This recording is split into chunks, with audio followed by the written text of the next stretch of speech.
Hello दोस्तों, स्वागत है आप सभी का हमारे यूट्यूब चैनल कामनी पटेल एजुकेशन में। आज मैं आप सभी को लाइट बताने वाली हूँ। प्रकाश होता क्या है, ये क्लास 12 और 10th दोनों के लिए इम्पोर्टेंट है। प्रकाश का परावर्तन तथा अपवर्तन चैप्टर में आता है। आज बताऊँगी प्रकाश और प्रकाश का गुण, ये दोनों टॉपिक पे आज बात होगी। तो देखिए, प्रकाश होता क्या है। प्रकाश एक प्रकार की ऊर्जा है। जो प्रकाश होती है एक प्रकार की ऊर्जा होती है जो हमारे दृष्टि ज्ञान को जागृत करती है। प्रकाश विद्युत चुंबकीय तरंगों के रूप में चलती है। प्रकाश को चलने के लिए किसी माध्यम की आवश्यकता नहीं होती है। जो प्रकाश होता है इसके संचरण के लिए, मतलब चलने के लिए कोई भी माध्यम की ज़रूरत नहीं होती है। वो कहीं भी जा सकता है, परंतु प्रकाश का वेग माध्यम पर निर्भर करता है। जो प्रकाश होता है उसका वेग जो होता है ना, वो माध्यम पर निर्भर करता है।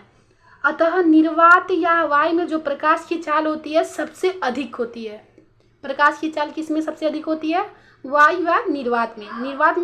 निर्वात का अर्थ ये होता है जहाँ कुछ भी ना हो। कितनी होती है प्रकाश की चाल प्रकाश या वायु में? 3 × 10⁸ मीटर प्रति सेकेंड। कितनी होती है? 3 × 10⁸ मीटर प्रति सेकेंड होती है। जबकि जल में जो प्रकाश की चाल होती है ना, वो 2.25 × 10⁸ मीटर प्रति सेकेंड होती है।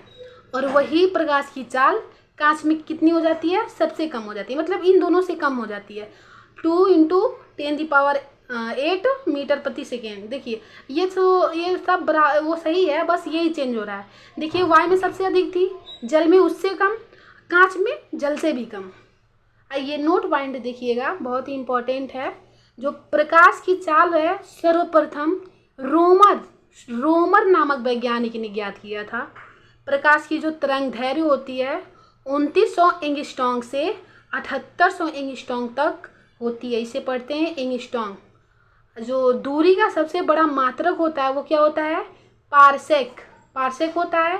और दूरी का सबसे बड़ा दूसरा मात्रक, मतलब पहला तो ये होता है, फिर दूसरा क्या होता है? तो दूसरा होता है प्रकाश वर्ष। अब देखिएगा प्रकाश का गुण कि प्रकाश का क्वालिटी होता क्या है। प्रकाश की तरंगे जो होती हैं वो अनुप्रस्थ तरंगे होती हैं। कैसी होती हैं? अनुप्रस्थ होती हैं, ना कि अनुदैर्घ्य। प्रकाश की जो तरंगे होती हैं कैसी होती हैं? अनुप्रस्थ होती हैं।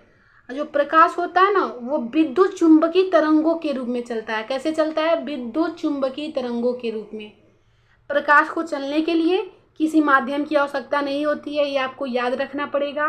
प्रकाश किसी भी माध्यम में चल सकता है, परंतु उसका वेग नियत नहीं रहेगा। वेग क्या होगा? परिवर्तन होता रहेगा।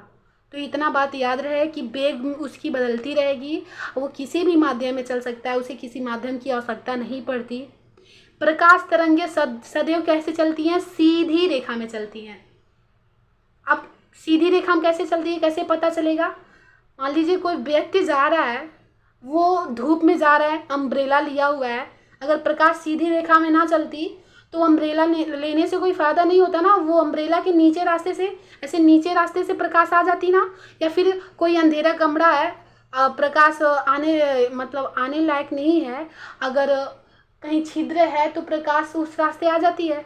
अगर ऐसा नहीं रहता तो कोई होल होता तो प्रकाश उस रास्ते ऐसे घुस के आ जाती ना, अगर सीधी रेखा में ना चलती तो। जो प्रकाश निर्वात या वायु में प्रकाश की चाल होती है कितनी होती है? 3 × 10⁸ मीटर प्रति सेकेंड। ये क्वालिटी आप लिख सकते हैं, ये क्वालिटी में गुण में लिख सकते हैं। ये भी आप चाहें तो लिख सकते हैं कि प्रकाश की जो चाल होती है गुण में जल की भी लिख सकते हैं, कांच की भी लिख सकते हैं। 2 पॉइंट और बढ़ जाएगा। इससे ये होगा कि एग्जामिनर आपको अच्छे नंबर देंगे। ये बहुत ही इम्पोर्टेंट है 10 वालों के लिए। 12th में भी पूछता है पर उतना ज़्यादा नहीं, पर ये 10 में बहुत पूछता है। आई होप आपको ये समझ आया होगा।